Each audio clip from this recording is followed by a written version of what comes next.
이 야곱의 일생을 보면 참 파란만장합니다. 참 드라마틱하죠. 태어나면서부터 형의 에서와의 경쟁심, 그래서 어떻게든지 지진이 아니려고는 그러한 열정적인 삶을 살았고, 결국은 그의 이름이 이스라엘로 바뀌게 되고 12아들이 태어나서 그것이 결국 이스라엘의 12부족이 되는 그런 축복을 받은, 어떤 면에서 보면 아브라함에게 약속하신 그 축복의 약속이 야곱 때에 성취됐다, 이렇게 볼 수도 있습니다. 하나님께서 아브라함을 부르신 다음 늘 시간 있을 때마다 하나님께서 약속을 해주셨죠. 내 자손이 하늘의 별처럼 바다의 모래처럼 번성하리라. 내 눈에 사방에 보이는 그곳이 너와 내 후손들의 땅이 될 것이다. 그런데 사실 아브라함 죽기까지는 그 약속이 이루어진다고 볼 수가 없었습니다. 하늘에 번창하기는커녕 그저 아들 하나, 이삭 하나, 아주 의지가 약하고 늘 남에게 양보하고 자기 우물인데도 늘 뺏기면서도 늘 그런 이 경쟁사에 살아갈까 저 아들이, 참 걱정되는 그런 아들 하나 있고, 또 자기 소유로 된 땅, 자기 안에 묻은 동굴, 그 텃밭, 그거 하나. 하나님의 약속에 비하면 너무 과연 이게 하늘의 별커녕 바다의 모래처럼 하방을 다 준다고 약속을 하셨는데, 정작 이루어진 거는 그렇게 심약한 아들 하나, 그리고 자기 안에 무덤 하나. 과연 하나님 나한테 이게 사기친 건 아닌가, 뭐 이런 생각을 할 때가 있습니다. 그런데 아브라함 믿어, 내 대에 이루어지지 않으면 내 아들 때에, 내 아들 때에 이루어지지 않으면 내 손자 때에 하나님의 약속은 변치 않고, 아브라함은 믿었습니다. 그래서 믿음의 조상이라 했던 거죠. 그 다음에 이제 이삭, 이삭의 여인 창세기 26장에 딱 한 번만 나옵니다. 아브라함의 이야기는 한 12장 걸쳐서 나오고, 야곱의 이야기만 해도 14장이 나오는데 이삭은 딱 한 장만 나와요. 또 이삭 얘기하게 되면 뭐 그냥 뭐가 기억나요? 우물 파고 뺏긴 얘기밖에 더 나? 그저 그냥 다 양보하고 어렵게 우물 파면은 그냥 이거 내 거야. 본토인들이 와서 그러면 알았어, 가져. 누가 뭐래? 다 양보하고 뺏기고 자기 주장을 못해요. 이삭은 참 심약한 사람이야.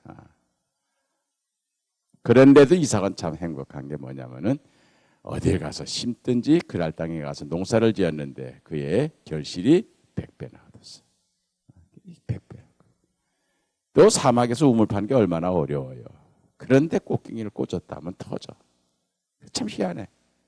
이삭은 늘 그런 사람. 심었다 하면은 100배, 팠다 하면은 터져. 그래, 이삭은 두 가지 컴플렉스가 있어요. 왜 난 이렇게 하는 일마다 잘 돼? 자기도 모르겠어. 저건 안 된다 하는데 이삭만 가서 간판만 붙이면 손님이 미어 터져. 저기에는 누가 와도 안 돼. 포기했는데 이삭만 부임하면 그렇게 교인들이 밀려와. 이삭은 그게 고민이야. 왜 난 이렇게 하는 일마다 잘 돼? 두 번째 컴플렉스는 자기 이해할 수 없는 미스테리 뭐냐면, 왜 모리아산에서 아버지 날 죽이려 했느냐. 끌려가가지고 죽이려 했잖아요. 하나님이 말렸잖아요. 아브라함 그 아들 손대지 말아라. 진짜 아브라함 죽이려 했어요, 그냥. 그래서 그 시퍼런 칼날로 이삭을 내려치니까, 그때가 20살 때거든. 이삭이 얼마나 충격이 컸겠습니까? 다른 사람도 안 되고 자기 아버지가 자기를 죽이려 했는데. 그러니까 그때 그냥 너무 받은 충격에 약간 이상하게 된 거야, 그때. 그래서 그때부터 그냥 침을 질질 흘리고 아버지만 보면 도망가는 거예요. 이거 어떻게 돼? 여러분 한번 자세히 읽어보세요. 모리아산 사건 22장에 나오는데 23장에 사라가 죽어요, 어머니가. 성경은 왜 죽었느냐고 안 나오지만 이스라엘 사람들이, 유대인들이 읽는 미슈나라고 하는 성경 주석서를 보면은 멀쩡하게 이삭이 아버지랑 어디 나갔다 왔는데 오늘 보니까 눈에 초점도 없고 질질 흘리고 해가지고 온 거예요. 야, 이삭 어떻게 된 거야 했더니 아버지가 나 죽이려 그랬어. 이해가 돼요, 여러분? 어느 날 여러분 남편이 아들 데리고 어디 갔다 왔는데 아들이 이상한 거야. 그래서 충격을 받아서 사라가 죽었다. 그렇게 얘기해요, 유대인들은. 그러면 아버지 죽었으면 이제 아버지 이삭이 모셔야 되잖아요. 아니에요. 24장 읽어보세요.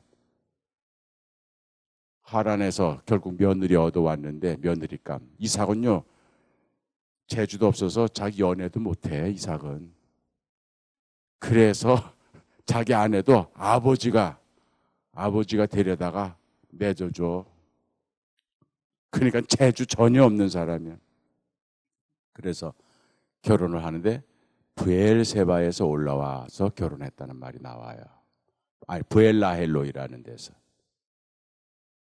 아브라함은 브엘세바에서 살고 있는데 브엘라헬로이에서 이삭이 올라왔다. 그렇게 기록이 나와요. 브엘라헬로이가 어딘 줄 아세요? 제일 저 남쪽 애국 국경이에요. 거기가 누가 있냐? 하갈이 있는데요. 이스마엘, 자기 이복형. 하갈하고 이스마엘이 사는 데가 브엘라헬로예요. 그냥 어머니 장례식 치르고선 브엘라헬로 도망간 거예요, 이삭이. 왜 도망갔겠어요? 언제 또 칼 들고 들어올지 모르니까. 전혀 믿을 수 없는 아버지야. 이게 이삭에겐 충격인 거예요. 결혼했으면 이제 며느리가 들어왔으니까 시아버지 모셔야 되잖아요, 호랍이. 아니에요. 또 브엘라헬로로 갑니다, 자기 아내 데리고. 이삭은 평생 아버지를 용서할 수 없었던 거예요. 모리에 산 사건이 너무 충격이 큰 거예요. 왜 날 죽이려고 그랬나? 그래서 25장에 이제 아브라함 죽으니까 이삭이 올라와서 아버지 장례를 치른 거예요. 그리고 나서 26장에 이제 아버지를 이해하기 위한 여행을 시작합니다. 그래서 아버지가 살았던 데를 다니는 거예요. 그래서 제일 먼저 간 데가 그랄 골짜기야. 그래서 그랄 골짜기 아버지가 100년 전에 와서 처음으로 우물 팠던데 거기에 가서 아버지가 팠던 우물을 복원해요. 그러면서 아버지를 이해하려고 애를 쓰는 거예요. 아버지 장식 끝난 다음에. 아버지 생전에는 아버지하고 화해 안 했어요. 못했어요. 시퍼런 칼날로 죽이려고 했는데 그 아버지 용서가 되겠어요? 결국 그래서 그랄 골짜기에 가서 아버지의 우물을 팠어. 그래서 그 우물이 100년 동안에 이방 사람들이, 그 땅의 본토인들이 온갖 잡것들, 온갖 쓰레기, 온갖 진흙을 다 묶여서 우물에 흔적도 없었는데 그 우물을 아버지가 팠던 대로 복원을 합니다. 그래서 그 쓰레기를 다 제거하는 거예요. 다 제거하는 겁니다. 비본질적인 걸 다 제거하는 거예요. 다 제거하는 거예요. 그러니까 본질이 나오는 거예요. 우리가 새 예배당 가기 전에 비본질적인 거 다 제거해야 합니다. 쓰레기, 잡것들, 필요 없는 것들 다 버려야 돼요. 그랬더니 100년 전에 아버지가 팠던 우물물, 이방 사람들이 거기 쓰레기를 집어넣어가지고 우물에 흔적도 없었던 그거를 이삭이 다시 마신 거예요. 아버지가 마셨던 똑같은 우물이에요. 그리고 나서 계속해서 아버지 행적을 쫓아다니는 거예요. 그래서 100년 전에 아버지가 경험했던 걸 똑같이 경험을 하는 겁니다. 이것이 너의 처음 행위를 다시 하여라. 처음 사랑을 회복하여라. 그러는 과정에서 이삭이 어딜 가든 힘들지 100배. 팠다면 터져. 자기도 이상해. 그래서 신나, 에색, 르호봇, 마지막에 아버지가 죽은 브엘세바까지 간 겁니다. 그 브엘세바에서 아버지가 팠던 우물 마지막 다시 복원했을 때 그때야 비로소 이삭은 하나님의 음성을 듣습니다. 한 번도 지금까지 들어보지 못했던 하나님의 음성을 듣습니다. 그때까지 침묵했던 하나님이 그때야 비로소 이삭에게 말씀을 하십니다. 나는 너의 아버지 아브라함의 하나님이다. 너의 아버지의 믿음을 봐서 내가 너를 지켜주리라. 거기서 두 가지 퀘스천이 다 풀어버렸습니다. 나는 왜 이렇게 하는 일마다 잘 돼? 내 재주가 아닙니다. 내 능력이 아니에요. 내가 잘나서 된 게 아니에요. 아버지 아브라함의 믿음을 봐서 하나님이 그에게 복을 주신 겁니다. 하나님께서 자기 아버지 아브라함과 약속을 하셨기 때문에 내 자손이 번창하리라 약속을 하셨기 때문에 하나님께서 그 약속을 지키시기 위해서 이삭을 무조건적으로 복 주신 겁니다. 그래서 이삭이 심었다 하면은 100배 결실, 팠다 하면 터져. 그 아브라함의 믿음이 하이라이트가 모리아산이야. 내가 나를 사랑하느냐? 내가 내 독자 이삭보다 나를 더 사랑하는지 이제 알았노라. 아브라함의 믿음이 하나님께 인정받은 사건이 모리아야. 그래서 나를 죽이려 하셨구나. 나를 죽이려 하셨구나. 그래서 이삭은 모든 퀘스천이 다 풀려버린 겁니다. 너희 아버지 아브라함의 믿음을 보아서 내가 너를 복 주리라. 그 똑같은 하나님을 이제 야곱은 베델에서 만나는 겁니다. 나는 너희 할아버지 아브라함의 하나님이다. 너희 아버지 이삭의 하나님이다. 내가 너를 지켜주리라. 내가 어디를 가든지 내가 너와 동행하리라. 네가 잘나서가 아니라 너희 할아버지의 믿음을 봐서, 너희 아버지 이삭의 믿음을 봐서 내가 너를 지켜주리라. 여러분이 여러분 자녀에게 줄 수 있는 최대의 선물은 돈이 아닙니다. 돈 남겨주면 싸워요. 형제간에 의납니다. 서로 얼굴도 붉히고 보지도 않아요. 재물을 남겨주면 그렇게 됩니다. 여러분이 여러분 자녀에게 줄 수 있는 최대의 선물은 믿음의 유산입니다. 그 믿음의 유산이 뭔 줄 아세요? 하나님께 인정받는 믿음으로 살아가시길 바랍니다. 하나님께 인정받는 믿음으로 살다가 우리 세상 떠난 다음 먼 세월 흘러서 언젠가 우리의 아이들이, 우리의 손자 손녀들이 위기에 처해 있을 때 하나님께서 만나 주실 겁니다. 내가 너희 어머니의 믿음을 봐서, 내가 너희 할머니의 믿음을 봐서, 내가 너희 아버지의 믿음을 봐서, 내가 너희 할아버지의 믿음을 봐서 내가 너를 지켜주리라. 내가 너와 함께 하리라. 우리 아이들이 그 음성을 들을 겁니다. 그래서 그 아이들이 내가 받은 축복의 몇백 배를 내 아이들이 받게 될 겁니다. 그것이 우리가 아이들에게 줄 수 있는 최대의 선물입니다. 믿음의 조상으로 하나님께 인정받는, 사람들에게 인정받는 거 아닙니다. 하나님께 인정받는 그런 믿음. 그래서 저는 이삭이 굉장히 행복한 사람. 하는 일마다 잘 되니까.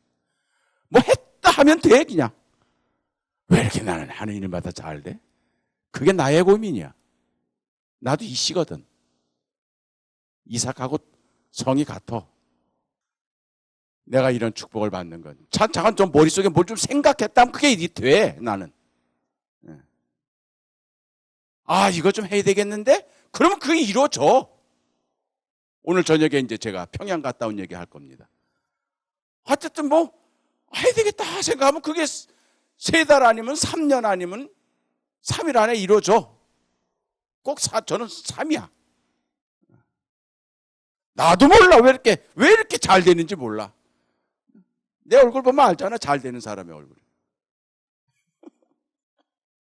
그렇게 된 건 내 어머니 아브라함의 믿음 때문입니다.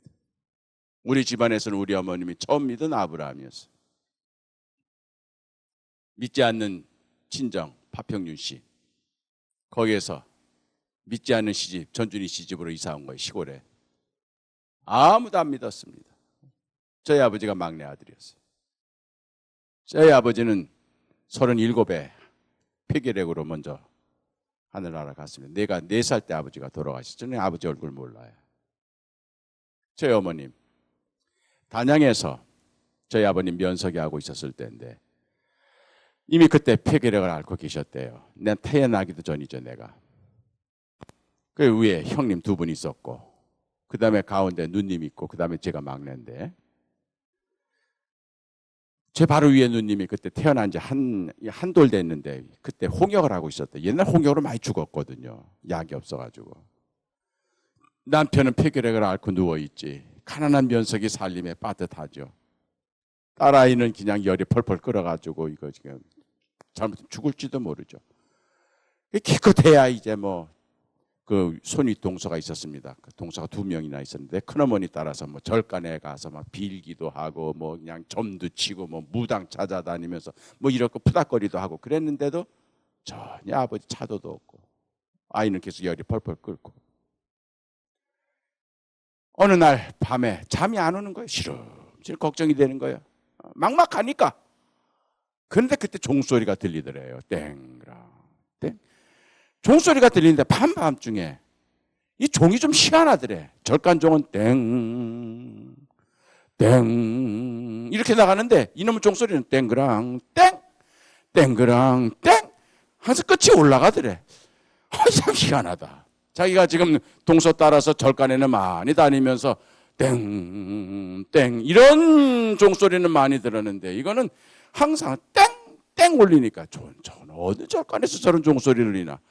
그래서 그 종소리 들리는 게 결국은 우리 어머니의 마음을 통한 거야. 그래서 우리 누님, 홍역하는 누님을 업고 그 밤중에 종소리 나는 데를 찾아간 거야. 찾아갔더니 그게 단양의 감리교회가 된 거야. 어머니는 몰랐어요.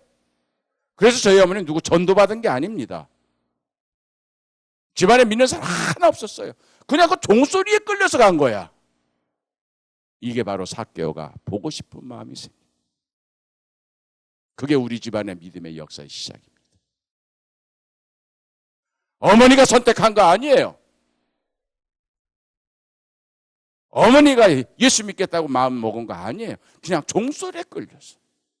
그래서 깜깜한 밤중에 우리 누나 오고 그래 예배당 가는데 찬송 부를 줄 알아. 기도를 할 줄 알아. 예배당에 처음 갔는데 누가 새벽 기도니까는 안 내줘. 나중에 알고 봤더니 그날이 부활주일 새벽 기도회였대. 나중에 알고 봤더니 하나님은 그렇게 부르시는 겁니다. 그래서 아기를 얻고 어떻게 하는지도 모르는데 그 뒷자리에 제일 뒷자리에 앉았어요. 근데 우리 어머님 나중에 하시는 말씀이 딱 앉는 순간 마음속에 여기가 내가 있어야 할 자리구나. 여기가 내가 있어야 할 자리구나. 이미 성령님께서 우리 어머님을 잡아주신 겁니다. 그게 우리 어머님 믿기 시작한 거예요. 그래 하다 보니까는 주변에서 예수 믿으면 복 받는다. 예수 믿으면 남편 병도 날 거다. 이런 세계가 들리니까 이제 내 남편 병도 날 거다. 우리 집안도 이제는 잘 될 거다. 그런데 그렇게 믿은 지 3년 만에 남편 죽게 됩니다. 이제 충주로 이사 와서 결국 병이 더 악화돼서 결국은 저희 아버지 그랬더니 큰 집에서 손가락질 하면서 난리를 치는 거예요. 예수 믿어가지고 남편 죽었다고. 예수 믿어가지고 저 집 가장 죽었다고. 그래서 조상 귀신이 노해가지고 결국은 저 집에 가장 죽었다. 얼마나 손가락질만. 예수 믿는 집안에는 유산도 줄 필요 없다고. 아버지 몫으로 와야 할 유산도 가로채고. 그때부터 저희 어머님은 가난, 고독. 저희 어머님은 은행 식모로부터 시작해가지고 화장품 외판원까지 안 해본 장사 없이 가진 고생을 하면서 우리 3남매를 키우셨습니다. 그렇게 손가락질하고 예수 믿으면 자기 남편 병 날 줄 알았어요. 주변에서 다들 그러니까 하나님이 고쳐주실 거야. 하나님 고쳐주실 거야. 다들 그랬으니까. 근데 그 남편 죽으니까 결국 내가 잘못 믿은 건 아닌가? 이런 생각도 드는 거예요. 그런데도 저희 어머님 말씀이 이상하게 교회를 끊을 수가 없더라는 거예요. 이상하게도 그렇게 자기 예상한 대로 되지도 않았는데 이상하게도 교회 발걸음을 끊을 수가 없더라는 거예요. 주님이 붙들어 주신 겁니다. 주님이 붙들어 주셔서 그렇게 해서 그 모든 비난과 비판을 다 참아가면서 예배당 다니는데 제일 큰 형님이 계셨습니다. 권주 형님이라고. 그 형님은 충주 천재라 그랬습니다. 반기문 사무총장보다 4년 선배예요. 머리가 얼마나 똑똑한지, 얼마나 공부를. 초등학교 때, 고등학교 때까지 전교 1등을 한 번도 놓친 적이 없으니까. 주판도 잘하고, 웅변도 잘하고, 붓글씨도 잘 쓰고, 또 얼굴도 얼마나 잘생겼는지 몰라요. 또 거기다 효자야. 교회에서는 늘 학생회장이야.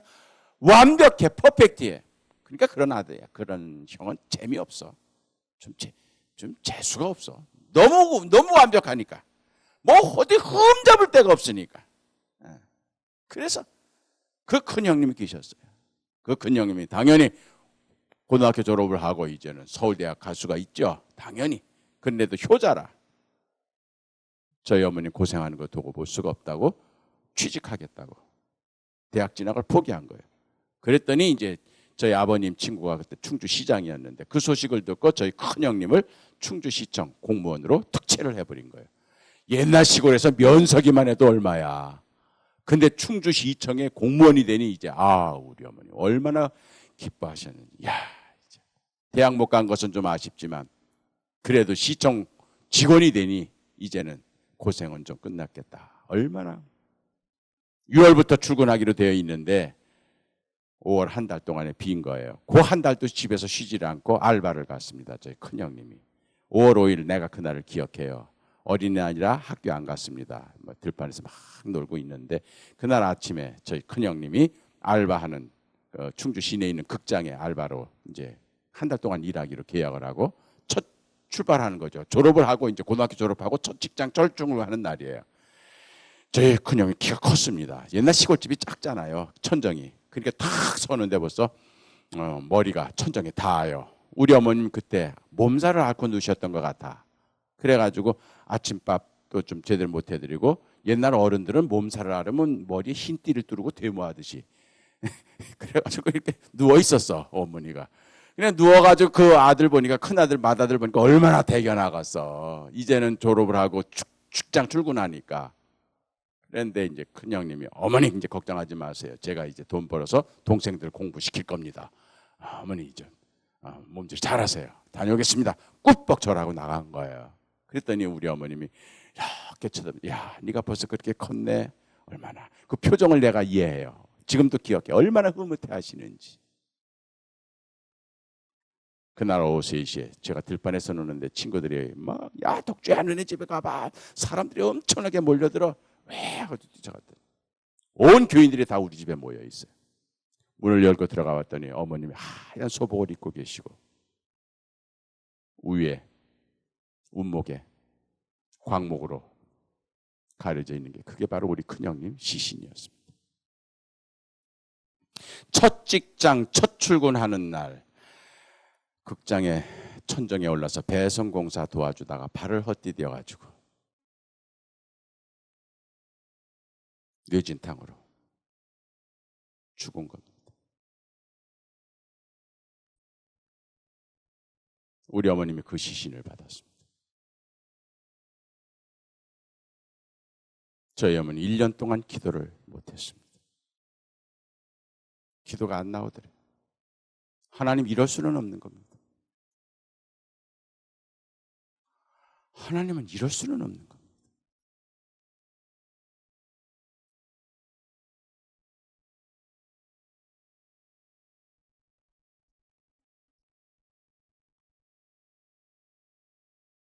기도도 그분이 주셔야 하는 겁니다.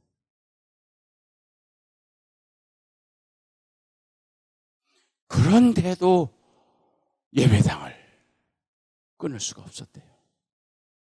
큰 집에서 얼마나 난리가 났겠습니까? 예수 믿어가지고 저 집에 가장 죽고 3년 만에 그 집에 맏아들 죽고 예수 믿어 망한 집안에 샘플이 된 거예요. 저주받은.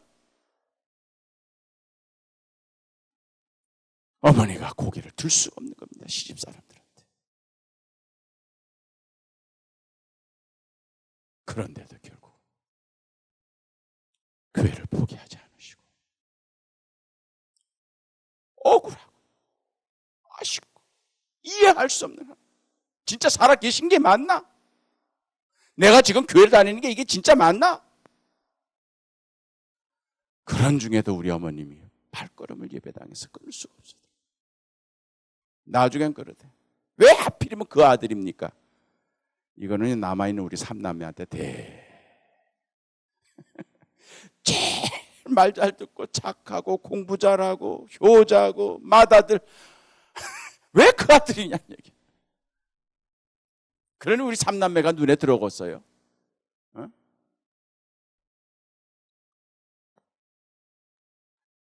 꿈에도 안 나타나는 거야 이게. 그 아들.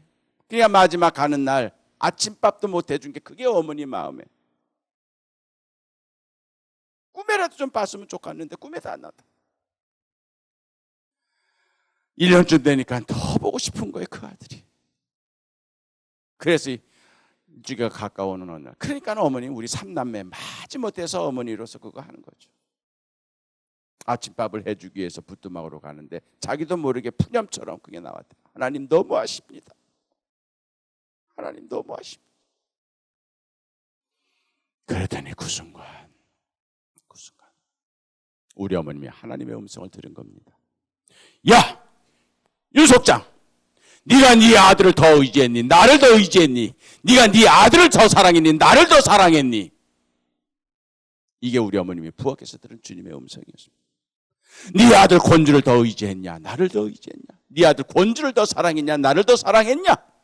이 순간 우리 어머님의 무릎에 힘이 빠지면서 자기도 모르게 주저물러 그러면서 울면서 통에 잡아버렸다. 하나님 저 용서해 주세요. 하나님 저 용서해 주세요. 제가 주님을 사랑한다고 하면서도 내 아들 권주보다는 내가 주님을 의지한다고 하면서도 내가 내 아들 권주를 더 의지하고 하나님 저 용서해 주세요. 맏아들은 당연히 하나님의 것인데 내가 하나님께 바칠 생각은 안 하고 내 이 억울함 결국 내가 하나님보다 내 아들을 더 의지했고 내가 하나님보다 내 아들을 더 사랑했습니다. 알게 모르게 결국 내 아들이 나의 우상이 되었었습니다. 하나님 나 용서해 주세요. 우리 어머님이 질투하시는 하나님을 거기서 만난 겁니다. 질투는 사랑의 궁극적인 표현입니다. 사랑하지 않으면 질투는 할 필요가 없습니다. 나는 질투하는 하나님이다. 나 외에 다른 신을 내게 두지 말라. 지독한 하나님을 만난 겁니다. 우리 어머님이 처음으로 하나님의 음성을 들은 겁니다. 지금까지는 교회를 다니면서 남편 병 고쳐주고 아이들 잘 건강하게 잘 자라고 경제적으로 좀 피이고 이런 거를 바라면서 예배당 다녔는데 그날 새벽 부엌에서 우리 어머님 창조주 하나님을 처음 만난 겁니다. 베드로에게 던져주신 주님의 음성이었습니다. 내가 이것들보다 나를 더 사랑하는 모리아산에서 아브라함이 하나님께 들은 음성이었습니다. 내가 100세에 난 이 아들 독자 이삭보다 나를 더 사랑하느냐? 우리 어머님이 거기서 통에 자복하면서 이제 내 남은 인생 오직 주님만 사랑하겠습니다. 오직 주님만 의지하겠습니다. 거기서 결국 우리 어머님 인격적으로 주님을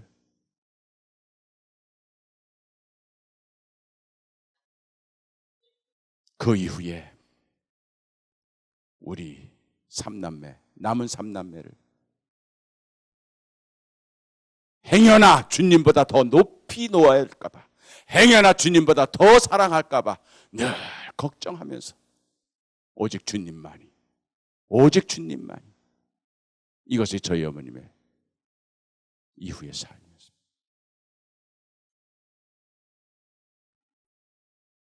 어느 날 어머님이 철회 기도하고 오신 저희 어머님은 뭐 금요철에만 하신 게 아니에요. 설거지만 했다면 지방에 장사하러 나가지 않는 주간에는 설거지만 해놨다면 밤 9시 예배당 가십니다. 그래서 밤새도록 기도하시고 새벽 예배 마치고 돌아오세요. 그게 저희 어머님이었어요. 어느 날 아침 식사 전에 꼭 가족 예배를 드렸으니까 저희 삼남매를 앉혀놓고 어머님이 그러시는 거예요. 잘 들어라. 내가 어제 기도하면서 결정한 거다. 뭐예요? 저희 형님이 물어요. 잘 들어라. 지금부터 너희들은 내 자식이 아니야.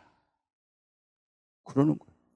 저는 그때 초등학교 4학년 때입니다. 아, 드디어 어머니가 우리 삼남매를 키우기를 너무 힘들어서 드디어 어머님이 우리를 결국 키우기를 포기하시고 형은 머슴으로 보내고 우리 누나는 애보기로 보내고 나는 고아원으로 보내나 보다. 얼마나 두려웠는지 몰라요. 50년대 후반에는 전쟁 뒤끝에 고아원이 많았거든요. 나는 이제 결국 고아원으로 가나 보다. 근데 그 다음에 어머님 하시는 말씀이 내가 너희 아버지 죽고 너희 큰형 죽고 너희 삼남매를 키우는데 너무 힘들어. 너무 힘들어. 시집에서 도와주고 왔어요?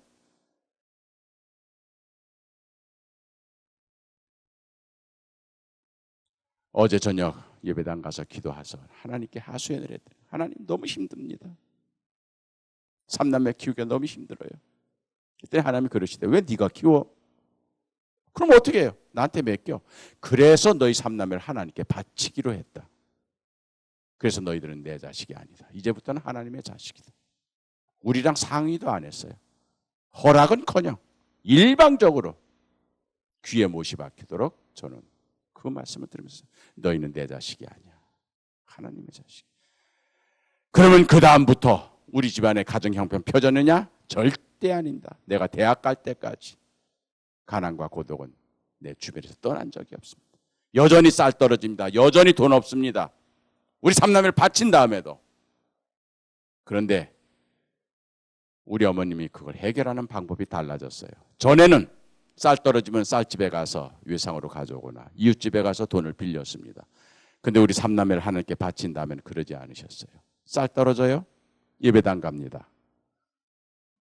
그래서 십자가 앞에 무릎을 꿇고 기도하세요. 하나님, 당신의 아이 삼남매가 쌀이 떨어져 굶어 죽게 됐어요. 어떻게 하실 거예요? 그리고 돌아와요. 누가 갖다 놓는지 모르는 쌀 한 봉지가 우리 집 텐마루에 놓여있고 누가 갖다 주는지 모르는 돈 봉투가 목사님을 통해서 우리 어머님께 전달이 되는 거예요. 나도 몇 번 경험합니다. 중학교 졸업할 때까지 학교 등록금을 못 내면 3번 못 내면 고지서가 날라와요. 빨간 고지서. 이제는 제적이에요. 그 어머니 갖다 드려요. 그러면은 담임선생 만나러 안 가요. 돈 빌리러 입집 안 가요. 나 그 고지서 들게 하고 어머님 따라서 예배당 가야 합니다. 나 옆에 앉혀놔요. 하나님, 당신의 아들 덕주가 이번에 등록금 못 내면 학교에서 잘리게 됩니다. 어떻게 하실 거예요? 그리고 돌아와요. 제가 폐결핵으로 고등학교 때 1년 휴학은 했지만 등록금 때문에 학교를 못 간 적은 없습니다. 어머님은 우리 삼남매를 그렇게 키우신 겁니다. 내가 키우는 것이 아니다. 내가 먹이는 게 아니다. 내가 가르치는 게 아니다. 하나님이 너희를 먹이신다. 하나님이 너희를 키우신다. 그래서 우리 삼남매는 만나 체질이 된 겁니다. 그래서 내가 고기를 못 먹는 거야. 만나 체질. 만나 체질이 뭔 줄 아세요? 40년 동안 하나님께서는 이스라엘 백성들을 만나로만 먹이셨습니다. 체질이 개선되는 거예요. 나도 30년 전까지는 고기 잘 먹었어요. 근데 30년 전에 한번 토사강난이 난 다음에 그 다음부터는 제가 고기를 못 먹어요. 그래서 본의 아니게 채식주의자가 됐어요. 그랬더니요, 제 모습이 달라져요. 저 보세요. 노루나 사슴 같지 않아? 옛날에 나도 늑대 같았거든. 40년 동안 만나를 먹이신 것은 체질을 개선한 겁니다. 그 전까지는 노예 음식 먹었습니다. 애굽에서는 철저하게 주인이 던져주는 빵 부스러기에 자기 체면, 자기 자존심 없습니다. 빵만 주면은 그냥 시키지 모든 일을 다 해버리는 자존심도 없습니다. 체면도 없습니다. 그게 노예 체질이에요. 시키는 일이면은요, 죄악이라도 저지르는 게 노예입니다.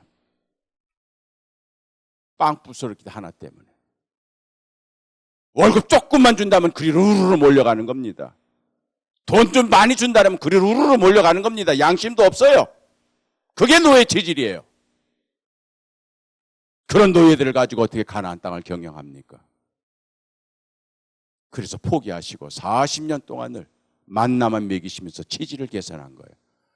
만나는요, 두 가지 특징이 있습니다. 내일 일을 걱정하지 않습니다. 내일 일을 걱정하지 않습니다. 내일은 또 만나가 내리기 때문에. 둘째는 양식이 떨어져도, 의복이 떨어져도 어떤 상황에도 불안하지 않습니다. 하나님만 계시면 되기 때문에. 마라의 쓴물에도 걱정하지 않습니다. 단물로 바꾸는 나뭇가지가 있음을 믿기 때문에. 르비딘 광야에서도 사막에서 물이 없어도 걱정하지 않았습니다. 바위 속에 생수를 예비하고 계시기 때문에. 그래서 만나 체질이 된 사람은 이렇게 어떤 형편, 어떤 상황, 어떤 관계에서 항상 기뻐하고 범사에 감사하고 항상 기도하게 되는 거예요. 그게 만나 체질입니다. 하나님은 그렇게 바꾸신 거예요. 우리 어머님 우리를 그렇게 바꾸신 겁니다. 내가 너희를 먹이는 게 아니다. 내가 너희를 입히는 게 아니다. 내가 너희를 가르치는 것이 아니다. 하나님이 하신다. 그때부터 우리 어머님은 인격적으로 하나님과 만나는 기도의 생활을 하게 되시는 겁니다. 저도 어머님을 따라서 철야 기도를 갑니다. 정확하게 1년에 4번. 나는 4번만 다녔어. 중간고사, 기말고사를 앞두고. 나는 그때부터 목적이 이끄는 기도를 한 사람이야.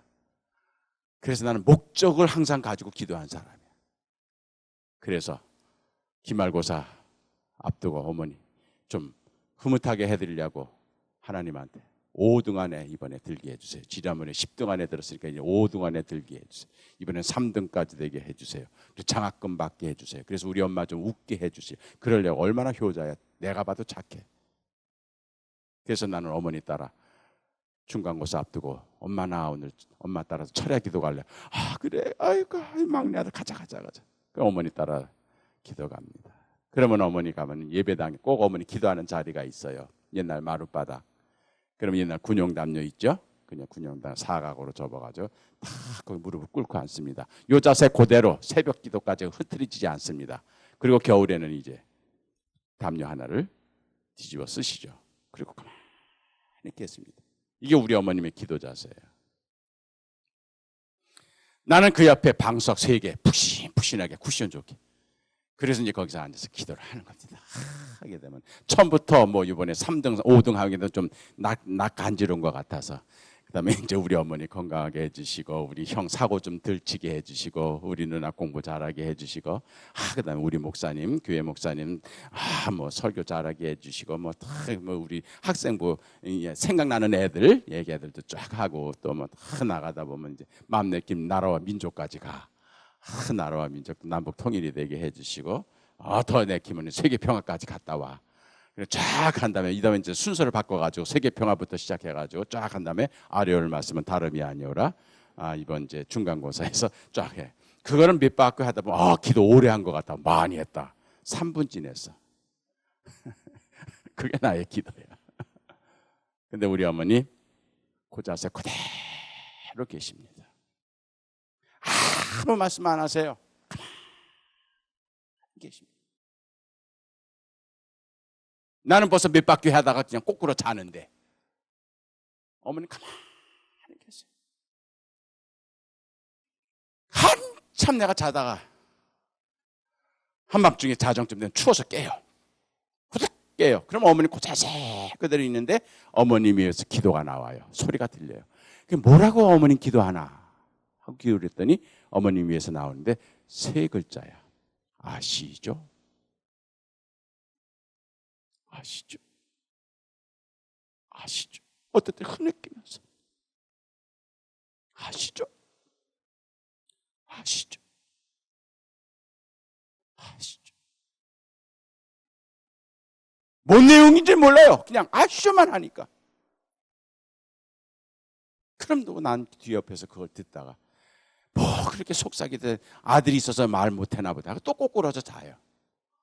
한참 자다 보면 이번에 오줌 매려서 내가 일어나. 그럼 이제 새벽 기도 직전이야. 그럼 어머니 고쳐서 그대로 절대로 흐트러지지 않습니다. 근데 그 어머님의 입에서 나오는 기도가 바뀌어 있어요. 바뀌어 있어요. 아시죠가 아니야, 이번엔. 들어봤더니 아멘, 아멘, 아멘. 내가 기억하고 있는 우리 어머님 철야 기도는 두 마디였습니다. 아시죠? 아멘. 내가 감리교 목사가 되고 신학대학 교수가 되었어도 어머님의 이 깊은 기도를 내가 흉내를 못 내고 있습니다. 제가 그래서 은퇴한 다음에 하고 싶은 게 바로 이런 어머니의 기도예요. 이런 깊이 있는 기도.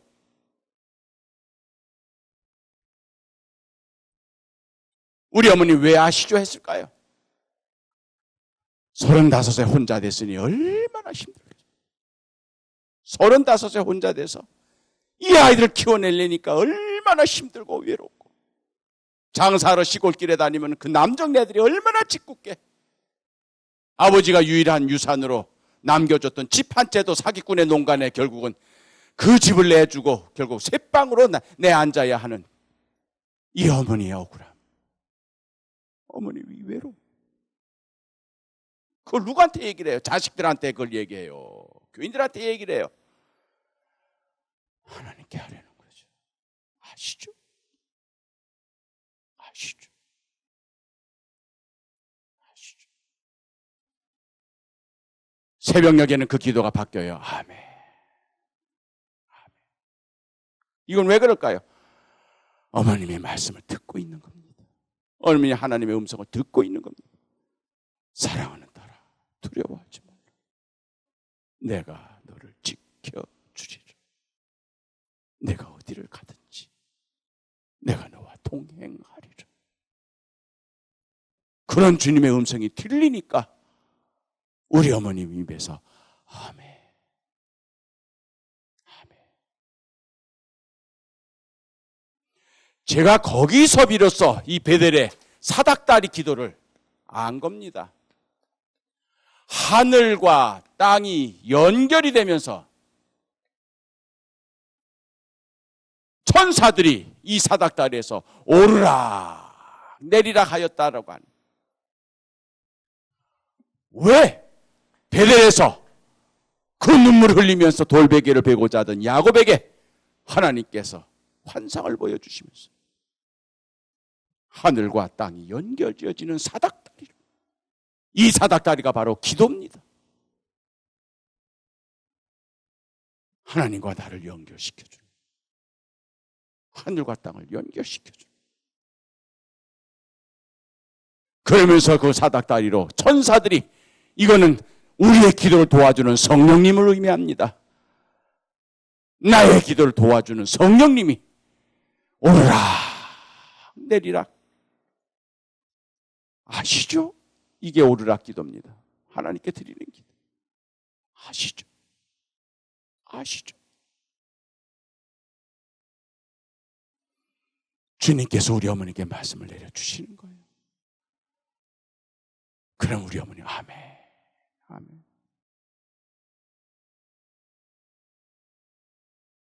이게 우리 어머님의 3층 천 기도였던 겁니다. 바울이 아라비아에서 훈련을 받을 때 3층 천에 올라갔다는 얘기. 3층 천에 올라갔다는 이야기는 바로 하늘과 땅이 연결되죠. 기도 생활을 했다는 이야기. 올라가면 올라갈수록 하나님과 가까이 가면 갈수록 세상은 잊어지는 겁니다. 자식들도 잊어집니다. 남편도 잊어집니다. 오직 하나님만 의식이 되는 고경지입니다. 마음을 다하고 뜻을 다하고 힘을 다하여 하나님께만, 하나님만 이것이 바로 3층 천 기도였다. 어머님이 그 하나님을 만나기 전까지는 자식이 걱정이었습니다. 자식이 문제였습니다.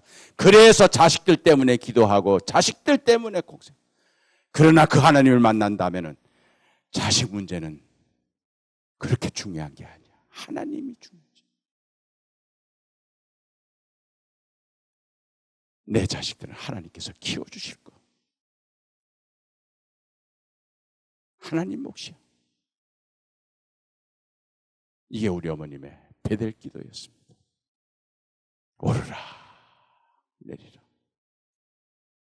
그렇기 때문에 저희 어머님이 기도 시작하면서부터 아무 말 안 하고 침묵한 이유가 바로 내 마음과 뜻과 힘을 하나님께로 향하는 그 과정이었던 겁니다.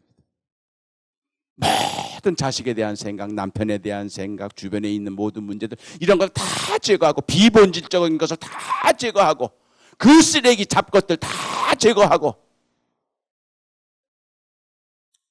오직 본질이신 하나님만 느끼려고 침묵 가운데서 마음속에 있는 번잡한 생각들을 다 제거하시면서 그래서 그 하나님이 딱 느껴졌을 때 아시죠? 하는 거예요. 주님만 아시면 됩니다. 주님만 아시면 됩니다. 그러면 그 하나님이 우리 어머님에게 걱정하지 마라. 내가 지켜준다. 내가 너를 도와주리라. 그러면 우리 어머니 그 음성을 들으면서 이것이 바로 베델 기도였습니다. 여러분이 기도할 때 두 가지 기도를 공시해. 주여, 우리의 사정을 아뢰는 기도를 많이 했습니다. 그러나 이제부터는 내림 기도, 내리막 기도. 그래서 오르락 기도는 우리가 많이 합니다. 하나님 이거 해주세요. 하나님 이거 해주세요. 이게 필요합니다. 이거 기도는 우리가 많이 합니다. 그러나 정작 주님의 음성을 듣고 주님의 말씀을 듣고 주님의 뜻을 깨닫는 내리락 기도는 우리가 너무 못했습니다. 관심도 없었습니다. 내가 원하는 것만 해주셔야 돼요. 그분은. 그분이 원하시는 게 뭔지는 우리는 고민도 안 했어요. 이제 우리가 신앙의 연륜이 깊어지면 오르락 기도만이 아니라 내리락 기도의 경지에 우리는 들어가야 합니다. 나를 향하신 아버지의 뜻이 무엇인지, 하나님께서 내게 무엇을 원하시는지, 그래서 내가 입을 열어서 주님 듣는 기도가 아니라 이제는 주님 말씀하시고 내가 듣는 기도를 우리가 거기에 들어가야 하는 거예요. 저녁에 드리는 철야 기도는 오르락 기도입니다. 주여, 아래는 기도. 새벽은 새벽 이슬 내리듯이 하나님의 음성을 듣고 하나님의 말씀을 듣는 기도입니다. 그렇기 때문에 여러분이 새벽 기도에 오셔서는 여러분의 사정을 아뢰려고 하는데 애를 쓰지 마시고 여러분을 향하신 주님의 뜻이 무엇인지를 깨달으려 주님의 말씀, 주님의 음성을 듣는 고요한 시간, 내리락 기도의 은총을 경험하시기 바랍니다. 오르라 내리라. 기도하겠습니다.